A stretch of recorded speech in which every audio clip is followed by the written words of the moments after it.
Here's our thoughts of the ASUS ROG Ally X 1 month later. Wow, straight away with clickbait, because that's not true. It's not true at all. How long have you had the Ally X for? Closer to 2 months now. But 2 months with doesn't look as good as a title. It doesn't. I'm sorry, but does that just make this more valid? Yes, exactly. Yeah. I've had mine for less time. Yes. So I've got the retail sample from ASUS. Yeah. You had the pre-production sample Yep. at the start of June and instantly went and pre-ordered it. I did, yes. As long-time viewers of the channel will know, you've done loads of like guides and stuff with it. You've spent a lot of time with it. You come from a PC gaming background. Yes.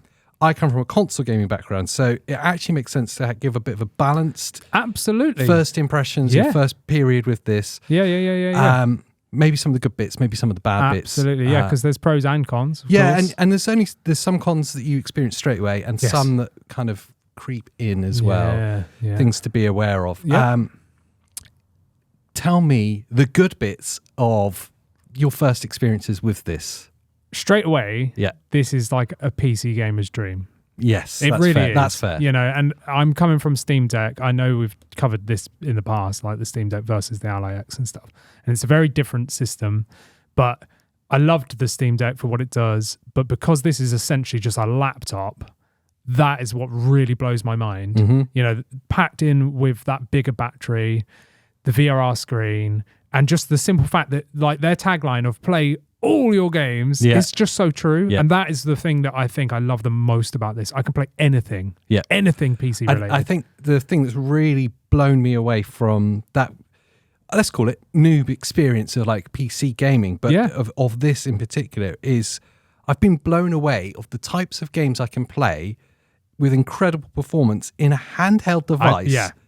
It is mind-blowing. It is mind-blowing, And yes, you've got a caveat. If you've not bought one yet, I understand, because it's £800, $800. It depends where you are. It's even more expensive in some territories. Yes, yeah. It's a lot. It's very expensive. And I was thinking, for a handheld piece of hardware, I don't know if I can justify that amount of money. Yeah. That is until you start using it. Yes. And you go, oh no, I totally get it now. I just totally get it. Yeah. And like the experience, the gaming experience, like when you're in a game. Amazing. Is amazing, isn't it? Like you're running games at good graphic settings, getting really good performance. It just looks so good. My other concern going into this was having limited time to play games, which is why I've always gone for the console experience. It's just to pick up and play. Yep.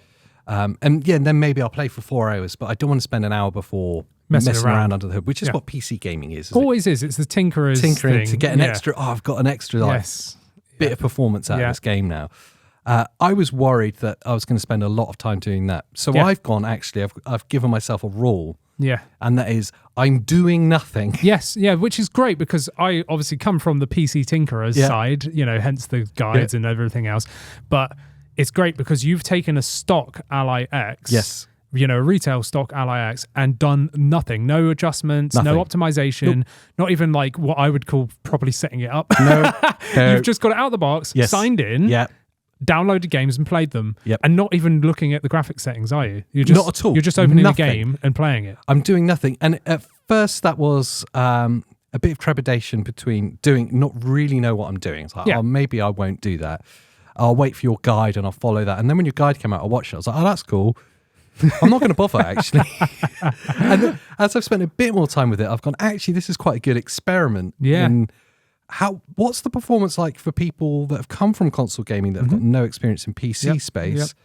Are they going to get a good experience from this or not? Yeah, because there is that worry, like you said, that do I need to tinker to get a good experience? And I know there's a lot of people just from our community, but also looking at the other content and like articles and stuff that are out there and Reddit posts and all the rest of it. There is a lot of people that are going into the ROG Ally X as their first PC gaming experience. Yeah, we've seen a lot of that in the comments leading up to the launch. Yes. Loads of people saying, I'm coming from console. Yep. And that's one of the reasons why I wanted to focus on guides out of the gate, because everyone else is like, review. Yeah, whatever. Like, let's do some guides for those people that don't have a clue, you know, and that maybe want to learn a bit of how to set it up properly and stuff. But like you said, you don't even need that really. Well, and that's the real thing that's really surprised me in this first period of time is having not done that, and then actually often playing the same games as you. Yeah. Quite often we're playing multiplayer co-op together or whatever. I'm getting a phenomenal experience. In fact, I've come across nothing that's made me go, I really need to actually drill into this and tinker with it. Yeah. For a long time, I was having like the FPS reader up, the stats stuff. Yes. Just because I was curious. Yeah, of course. Just to have it up there. Yeah. I've turned it off entirely now. There's no point. And I think partly because the performance was so good that I was noticing no issues. Yeah. And then secondly, when there was peaks and dips in the FPS, I was not seeing anything happening. Yeah. Because of that VRR screen. VRR screen is a magical one to hear. It is magical. It is what makes this stand leagues above the rest. Yeah. Like it really does. I know that the original Ally has that too. Yeah. So, amazing. And everything about this is about the more RAM and the more battery. And that's all great points that we can talk about later. But the screen makes your gaming experience almost console-like, where you don't have to worry about FPS. Like for a long time on PC gaming, you're staring at the FPS. I've dropped below 100. Yeah. Do you know what I mean? And you're worried, and you're like, oh, how can I change this? With this, you don't need to care. Like, and even for me that loves all that stuff, I load a game up, I leave it on for the first 5 minutes. Am I happily in an acceptable range that I'd be happy with? Yeah. Is there any noticeable dips or anything that's visually no because of that screen? Then I'll tinker my settings and then I turn it off. I do not leave an FPS counter up because there's no need. If the game's running stably, and you've chosen your settings and everything's fine, you're happy with the image quality and whatever else, you don't need to worry because that VRR just takes over. Like it is so good. And I was also concerned that I was going to miss OLED. Yeah. After experiencing the Steam Deck OLED and the Switch as well. Totally agree. Like the handheld experience had been spoilt with these beautiful OLED panels, and I was like, I was worried, and it felt like a bit of a missing spec from the Ally X. And obviously, when they launched it, they did justify why it's not there. Yep. Battery life is one of them, but also the VRR thing. Yes. There's just no OLED panels that have it yet. And if there was, the price would be like ridiculous. Yeah. So it's like, okay, there's a reason why they've not done it. That's fair. But am I still going to miss it? Yeah. Yeah. I tell you what, I've not even considered it. You don't even notice, do you? No. Because the games look amazing. They look beautiful. And they've run so good. So I'll take you back to the Steam Deck. I'm not purposefully trying to bash the Steam Deck. Everyone that says, oh, you're a Steam Deck hater now. No, not at all. I love the Steam Deck. It's amazing. I've still got my OLED. Yeah. But the Steam Deck LCD, when I got that, everything was amazing, but the screen was trash. Like the backlight bleed off that thing I remember was you saying atrocious. Day one, you're like, it's great, but if they release an OLED, I'm just going to buy that. Yeah, and I did. As soon as the OLED came, I got rid of it. But you don't have this feeling with this. No, and that's the thing. Because when ASUS said they were going to send the pre-production model, like way before I'd even considered purchasing one of these for myself, I was like, the screen's going to let it down. Yeah. It's not OLED. Yeah. I was like, it's going to be trash, just like the LCD deck, right? Which is still a great device, but the screen, we're just focusing on the screen, right? And when the pre-production model of this turned up, I turned it on and was like, what? I know. Like, just even on desktop mode, I was like, this is a really nice screen. Loaded up a game. It's like, I can't even tell. You know what I mean? Like, obviously, there's a difference between OLED and LCD. Yeah, the blacks, maybe. Yeah, but minorly, like the color reproduction and everything on this is phenomenal. Screw the VRR and all that. Just looking at it as a screen, a TV, it's like LCD deck was like a £200 like budget screen. Yeah. This is like, the top end LCD screen. 100%. And it looks amazing. Yeah, it looks so good. I don't notice the lack of OLED in it. No. So much so that I'm actually enjoying the visuals that I'm getting from the screen that's there. Yeah. There's no part of me when I'm playing it thinking, I wish this just had an OLED. No. It doesn't even come into my head. No, me too. It's not something that which was one of my annoyances with the LCD deck. Every time I'd be playing a game, I'd be like, the screen is so bad. Whereas on this, I'm thinking the screen is so good. Yeah. Do you know what I mean? Because of that VRR and the color reproduction, I'm just loving it. I understand people's like annoyance with the fact that there's still the same bezels and stuff like that, but to be honest, the screen size to me is perfect. Yeah, it's perfect. You lose yourself very centered in the game. You don't notice the bezels. Yeah, I'm not there going, this screen's too small. No. And I think it's also good because to me, I see it as an upgrade path that when the Ally 2 comes, which will be in a couple of years, I assume, that's when hopefully OLED VRR panels will be affordable and able to be doing this, because they're going to require a complete redesign. Yeah. Just like what happened with the OLED Steam Deck. They completely and the power redesigned it. efficiency is different as well. Exactly. So hopefully we will see an OLED VRR panel in a future Ally. But right now, that is not something that I'm looking at here going, they've missed the mark. Talking of power efficiency, it makes sense to address, like, we've looked at performance briefly, and it blows everything away that I've put at it. Oh, yeah. Yeah. All the AAA games, it just churns through them, both powered and on battery mode. So looking at battery mode, obviously that was the huge upgrade that the Ally X had. Massive 80 watt. Yeah. 80 watt hour battery, double capacity. Yeah. It makes sense to talk about like our experiences with playing on battery. Yes. And I think the biggest compliment that I can give it is that I don't consider whether I'm playing battery or plugged in Me either. with the battery life at all. Yeah.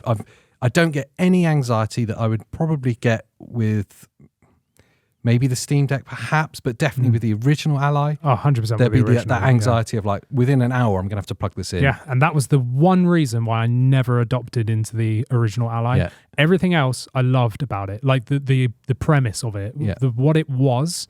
I loved the idea of it, but that battery life, when I saw everyone's graphs and tests and real world usage of people complaining can't even get an hour out of a AAA game, it's not worth it. It's a portable device. I'm not having a power bank hanging out the back. With this, it's phenomenal. We played Gears of War 5, do like, a 3-4 hours. 3-4 hour session, and we're easily getting 2.5 hours. Yeah. At 25 watt, like pushing it. Here's the thing, ASUS, when you get this back, it's gonna be fried because I leave it on like 25 watts when it's battery powered all the time. Never switch it off. Yeah. And then when it's plugged in, obviously it goes up to 30 watts on its own. Yeah. I just leave it there. Yeah. So it's max power all the time. Mm-hmm. And like you say, 2 to 3 hours comfortably on something like Gears 5. Yeah. Playing online and playing with headsets and stuff. Yeah, Discord open in the background. Discord open, Discord call happening. Absolutely. Didn't think about that. Yep. It's such a good battery performance, like I say, right at the start. I don't even consider it. No, and that's quite something. Yeah, and I'm the same. I'm not thinking, okay, I need to turn stuff down. I need to drop the brightness down. I need to be on like, quiet mode or whatever it is, silent mode, and suffer the FPS drops to get better battery life. None of that. Oh, and this is how little I optimize it. I've not done any of the removing of any of the bloatware from Windows. Yeah, you've done any nothing. of the background turned it on applications that are running. They're still there. Yeah.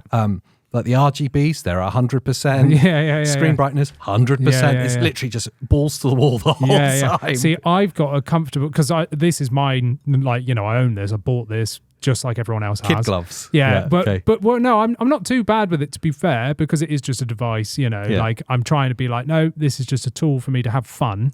So that's great. But I am noticing the performance mode, 17 watts. So this is different from I'll just go over it quickly, different from the pre-production model. The pre-production model had the same settings as the original Ally. Yeah. So, it was 10, 15, and 25 watt /30 plugged. Yeah. This now has 13 watts, 17 watts, and then 25, 30. So you get that perfect place. So you get more power, because on the original Ally, everyone was making custom outputs for 18 watt mode. Yeah. But they've just gone, just have it, so it's 17 watt, and that is a sweet spot. Really good performance and maximum battery life. So I tend to just turn the RGBs off and then go on performance mode if I'm just like sat playing games all day or whatever.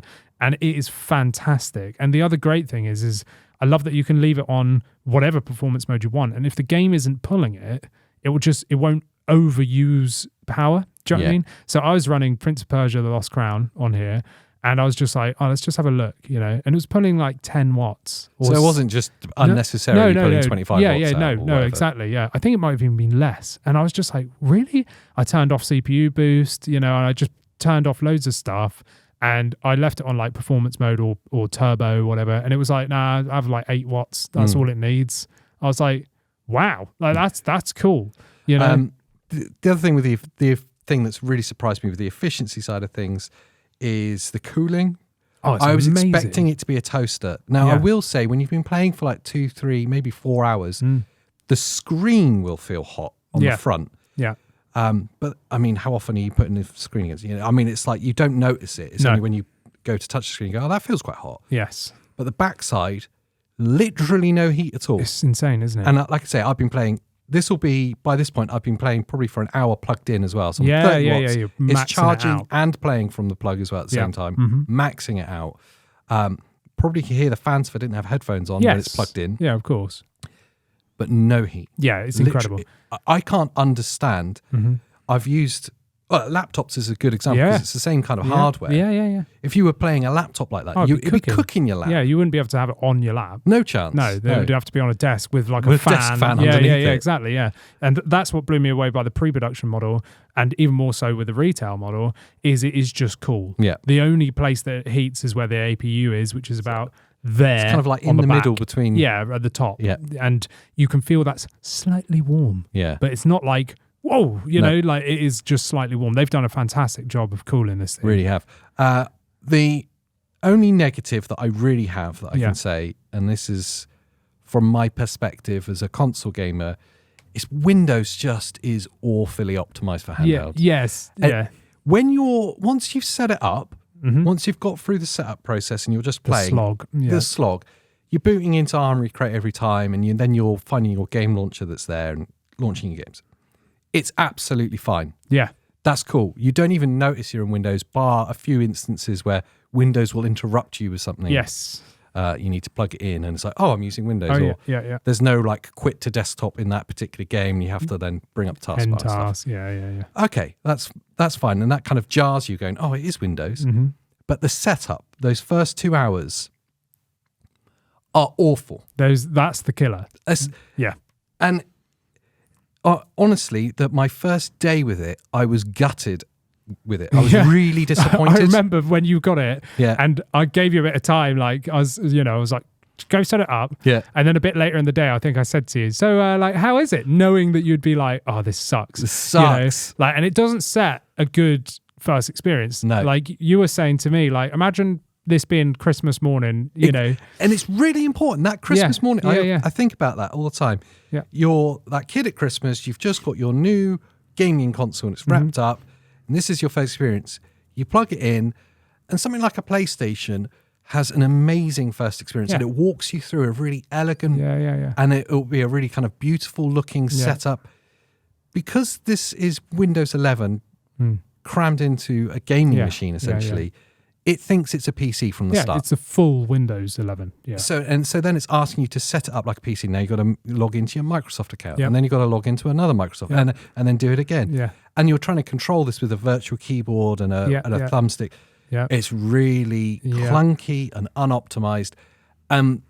Microsoft have to fix that. Yes. Because handheld gaming is not going anywhere. No. It will move forward, and it will get more cluttered, and it will get a bigger marketplace. Yep.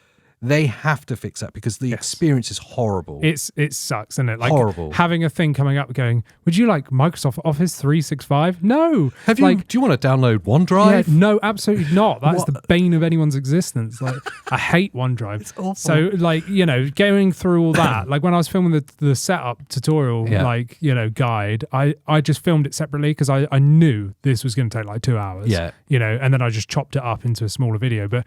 Like, it was such a slog. Yeah. Like, it really is. But luckily, that is that first experience. And I would say most people buying this are going to be coming from PC anyway. Yeah. So they're probably fully aware of that.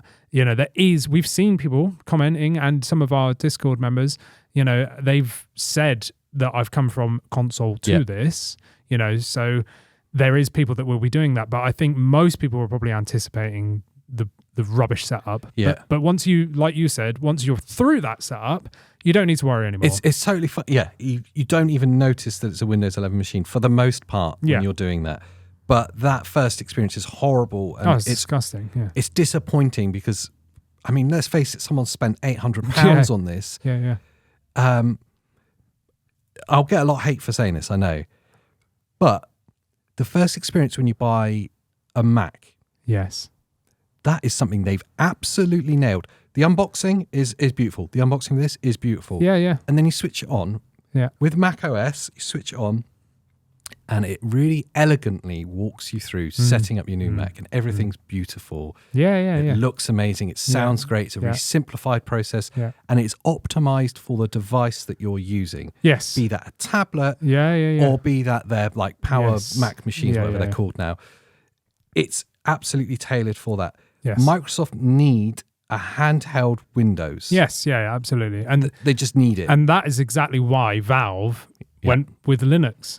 Because they've created that experience. They've got it right. With the Steam Deck. The Steam Deck is the best experience. Yes. And ultimately why I totally understand all these other people saying Steam Deck's the best handheld. Because like as a whole, probably is. For me, this is my favorite because this does everything I want it to do.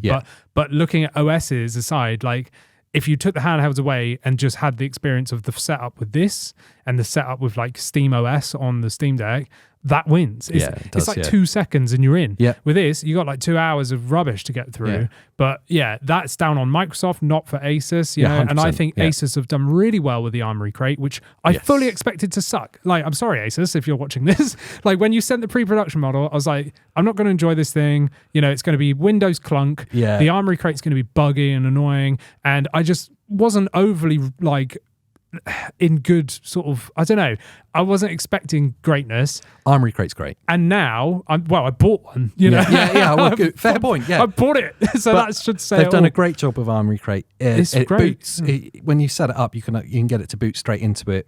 So it loads up straight away. Then you're in there. All the updates for all your games and boot and loaders and applications that you're going to need for gaming are there. It's taken care of. It's very elegant. It's very easy. And you're very rarely reminded that you're using Windows 11, which is a good thing. But when you are, it's kind of jarring. And here's the thing, the setup experience was so scarring in its like in its crapness that when it reminds you that it's Windows 11, you're like, oh God, that again. There's other bits with it.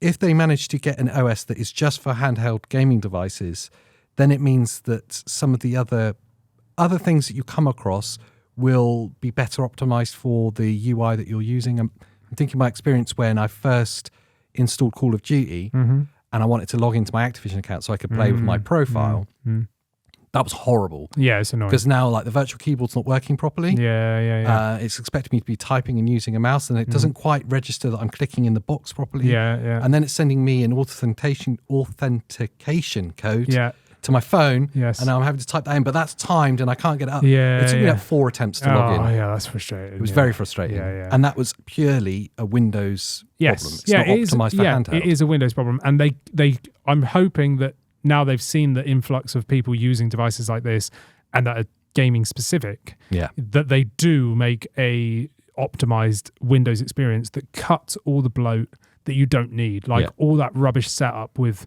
you know, OneDrive and 365 and all that crap, you know, and get that away. But even all the background processes and everything else that doesn't need to be there, that's in our like guides and stuff of how to get rid of, they could do that from the get-go so that it's easier, get better performance as well, you know, and that is a possibility. Microsoft can fix this. Microsoft are a software company. That's what they do. So I'll say that's my cautionary tale. If you're coming from the console space, which I know a lot of you are, and I know I was, just be prepared that it's not going to be as simple or as elegant as the things you're used to at the start. But now I'm past that. I'm honestly having the best time. It's amazing, isn't it? It is amazing. Game Pass on tap. I didn't want to spend 800 quid. But I feel like I'm going to have to. But that's the thing is, the thing that we were talking about earlier and joking about and stuff, we've been playing a lot of online games together, which is something that's amazing with this. You know, you get around all the anti-cheat, we can play Call of Duty. We can play like Gears 5 or whatever, you know, like we can go on Game Pass only, do whatever we want. But I was saying, remember the days of like LAN parties where you'd lug your PC or your laptop around and there'd be like 15 of you sat around like a table or something and playing. It's like now you could rock up at my place and we could all continue playing Gears of War. In a really simple... In a real compact thing that just goes in your backpack. It's beautiful. It's amazing. Like, it's amazing. But even the fact that we're away and that we can use Discord within one device, play online and have a brilliant time with so much ease. And again, the Game Pass aspect where you can just... phenomenal. You know, sign into Xbox app and take whatever you want. And that's the thing, again, I love about this is with that Play Anywhere thing, I know I can open the Ubisoft launcher, Epic Game Store where I get free games every now and again, GOG, you know, like EA and all that rubbish. You know, I can just open, but I can open anything. Yeah. And I love that Armoury Crate just goes, I don't care what game platform you're on, like it's there. Yeah.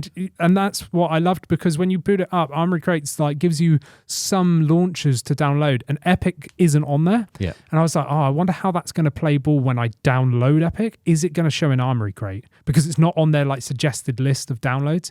Downloaded it. It then says the launcher of EA or Epic is there, and any games I've installed from that then pop up in Armoury Crate. So it's like, it does detect them. Totally seamless. It is seamless. It's really nice. It's really nice. And the last thing I want to just ramble about, like on this point, is I was worried about updates. Yeah. Because obviously having games all over the place, which I do, you know, I've got games from many years of PC gaming all over. And that's the thing for me, was like I was opening launchers and go, oh yeah, I bought that game like 15 years ago. It's still there. Sweet. Let's download that, you know, like, and I was surprising myself with games that I forgot I'd bought, you know, but anyway, I was like, I'll load up Call of Duty or whatever through Armoury Crate, because I custom remap all the buttons. Yeah. So I launch through Armoury Crate because that's the way to get those to work properly. You know, I'm sure I'll do a video on it. But anyway, I like went to load it up and I was like, Call of Duty has an update every 3 hours of about 4,000 gigabytes. Yeah, something like that. Yeah, that's official facts. And I clicked on it and it came up and it said, this game requires an update. And then just updated it there and then. I didn't have to like it. I was expecting it to just go back up and then like crash, and then I'd have to find what game in what launcher I'm at, open that launcher, download it, which you can do if you want to just use it in desktop mode. But if you're going through Armoury Crate, it will just say, "Hey, this needs an update," and it will just update it and then launch it. It's like, that's perfect. Brilliant. That's exactly what I wanted. So, I guess to sum it up, our first 2 months with it. Yes. yeah, it is pretty much 2 months. Has been an amazing experience. Not without its bumpy start, but it is I'm coming to it from someone who's played consoles and now stepping into what's essentially PC gaming made easy. Yeah, it really is. Yeah. It still has some of the complications. So if you're on the fence or coming from the console space like me, be prepared for this added level of complication, but it's worth it. Yeah. And just to touch on the previous model, because we actually bought a V1 Ally after buying this. So we swapped my missus's computer out for a V1 and we just use it docked and all that. But obviously I had a hands-on with it. This is miles better feeling in terms of build quality. The sticks are night and day different. Yeah. The sticks on the original Ally are very loose and horrible. I couldn't play an FPS game on that. They're too all over the place.